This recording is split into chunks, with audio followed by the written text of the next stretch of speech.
Welcome to math study corner. आज हम लोग फिर से एक्सरसाइज 1.1 का क्वेश्चन नंबर 5, 6 और 7 सॉल्व करेंगे। इससे पहले हम लोग क्वेश्चन नंबर 1 से लेकर 4 तक सॉल्व कर चुके थे स्टूडेंट्स। अभी हम लोग क्वेश्चन नंबर 5, 6 और 7 सॉल्व करेंगे। तो ये रहा question number 5। Check whether 6 to the power n can end with the digit 0 for any natural number n। तो इसके लिए सबसे पहला हम लोग को जानना ज़रूरी है कि अगर किसी नंबर का वंस डिजिट में 0 रहता है, मतलब क्या कि वो जो नंबर होता है वो 5 से डिविजिबल है और 2 से डिविजिबल है। तो हम लोग इस प्रकार से लिखेंगे, 6 to the power n को हम लोग तोड़ सकते हैं कैसे, 2 into 3 के पावर n, यानी कि 2 के पावर में n होगा और 3 के पावर में n होगा। देयरफॉर क्या होगा कि अगर हम लोगों का एंड अगर 0 होता है तो देयरफॉर इफ द नंबर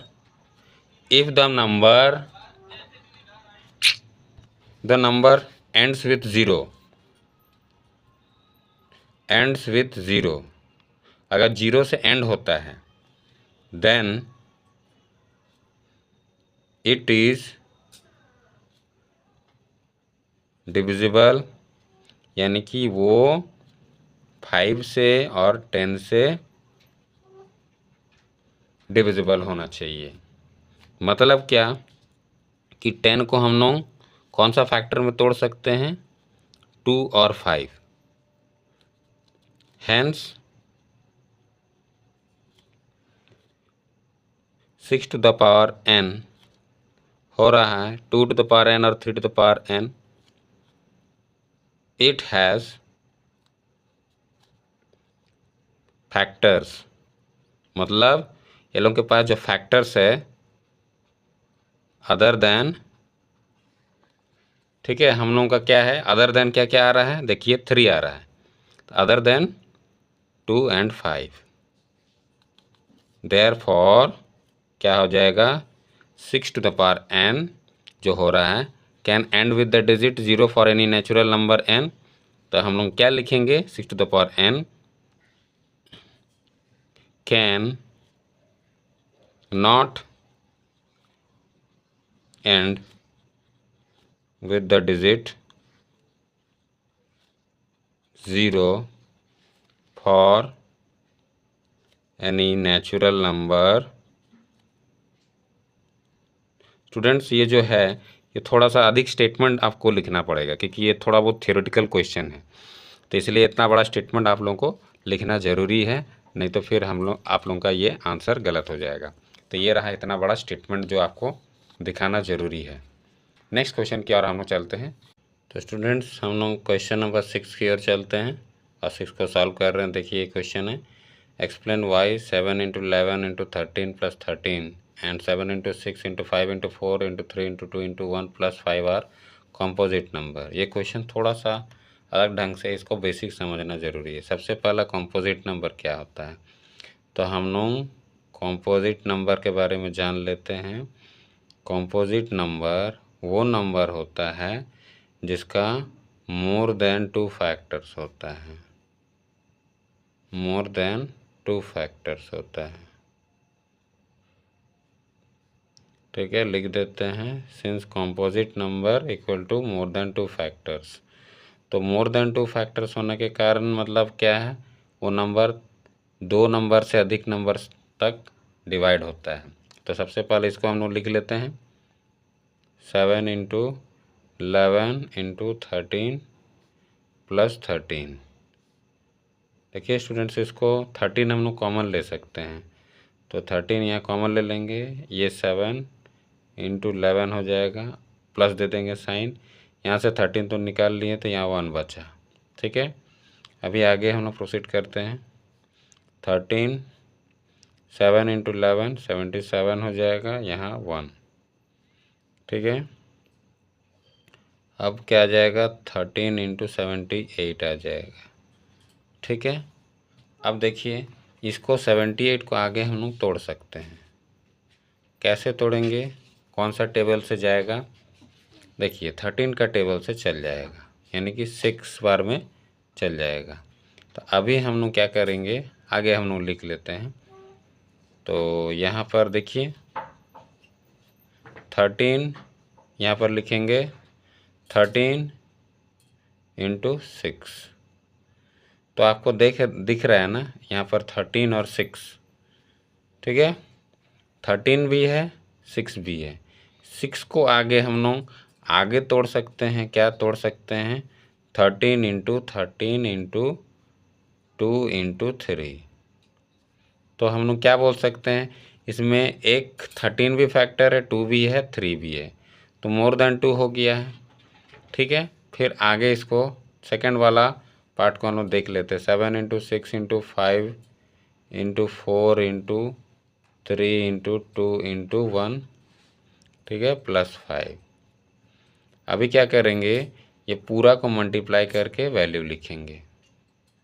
तो स्टूडेंट्स इसके लिए हम लोग क्या करेंगे, पहले 5 कॉमन ले लेंगे। तो यहाँ पर क्या बचेगा, 7 इंटू 6 इंटू 4 इंटू 3 इंटू 2, 1 का तो वैल्यू नहीं है तो इसीलिए हम लोग लिखेंगे नहीं। फिर इधर क्या लिखेंगे, 1, ठीक है। अब आगे करेंगे 5, अब इसको मल्टीप्लाई कर लेंगे हम लोग। इसको जब मल्टीप्लाई करेंगे तो हम लोग का आ जाएगा 1008। अब प्लस 1 लिख देंगे तो क्या आ जाएगा, 5 इंटू 1009, ठीक है।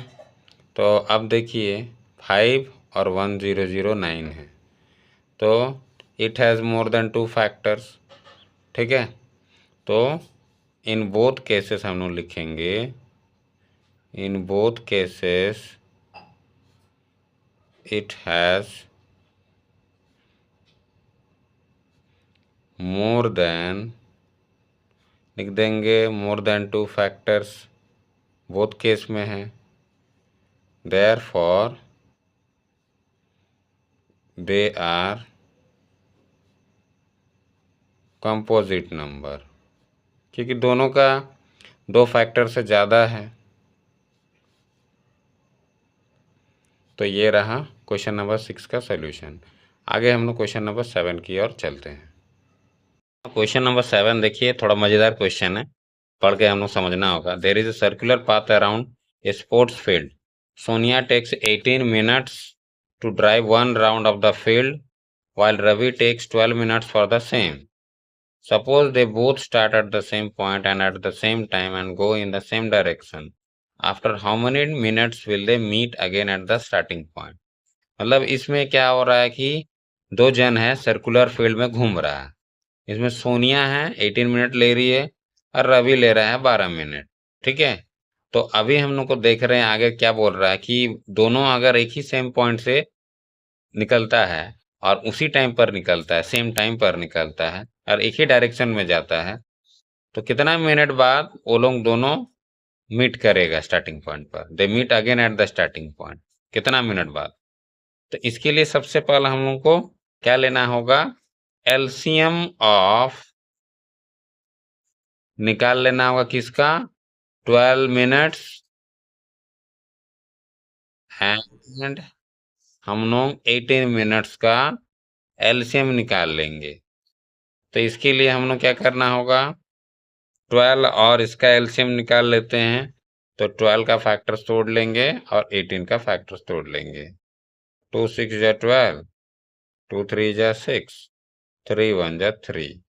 यहाँ पर 2 9 जा 18, 3 3 जा 9, 3 1 जा 3, यानी कि 12 का फैक्टर 2 इंटू 2 इंटू 3 आ गया और 18 का फैक्टर आ गया 2 इंटू 3 इंटू 3। तो अभी हम लोग एलसीएम निकाल लेते हैं। एलसीएम के लिए सबसे पहला हम लोग कॉमन ले लेंगे ये 3। अभी जो बचेगा उसको लिख देंगे, जैसे 2 है 1 2, तो मैक्सिमम पावर वाला को लिया जाता है, यानी 2 इंटू 2 ले लेंगे, ठीक है। और हम लोग देखिए ये 3 कॉमन निकल गया और एक तो 3 बचा, तो उसको हम लोग ले लेते हैं। तो यही हम लोग का एलसीएम आ जाएगा, यानी कि 2 इंटू 2 इंटू 3 इंटू 3। ठीक है, तो हम लोग का एलसीएम के रूप में क्या आ जाएगा 36। तो हम लोग का जो क्या आंसर आएगा, देखिए थोड़ा सा स्टेटमेंट समझना होगा कि जो रवि और सोनिया है ना, ये 36 मिनट बाद फिर स्टार्टिंग पॉइंट पर मिलेगा। यानी इस टाइप का क्वेश्चंस में रहेगा तो हम लोग का एलसीएम लेना होगा। तो देयरफॉर हम लोग लिखेंगे Ravi and Sonia will meet 36 minutes after, ठीक है, एट द स्टार्टिंग पॉइंट पर मीट करेगा। ठीक है स्टूडेंट्स, तो क्वेश्चन नंबर 7 बड़ा क्वेश्चन है बट आसान क्वेश्चन है, समझ में आया आपको। आशा करता हूँ कि ये जितना भी क्वेश्चंस मैंने बनाया है वो आपको समझ में आ रहा है। ठीक है, तो स्टूडेंट्स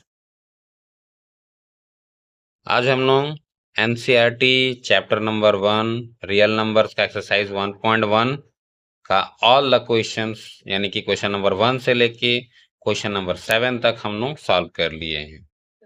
तो आशा करता हूँ कि जितना भी सॉल्यूशंस है सब आपको समझ में आया है। तो हम लोग आगे प्रोसीड करेंगे मेरे नेक्स्ट वीडियो में, नेक्स्ट एक्सरसाइज में, यानी कि 1.2 का सॉल्यूशंस मेरे नेक्स्ट वीडियो में आपको मिलेगा। उसी वीडियो में आपको टोटल एक्सप्लेनेशन भी मिल जाएगा कि इस प्रकार से सॉल्यूशन करना है। तो ये सॉल्यूशंस आपको अगर अच्छा लग रहा हो, बेटर लग रहा हो, आपको समझ में आ रहा हो, तो प्लीज़ मेरे इस यूट्यूब चैनल को सब्सक्राइब कर दीजिएगा। हो सके तो लाइक शेयर कमेंट भी कर दीजिएगा। Thank you.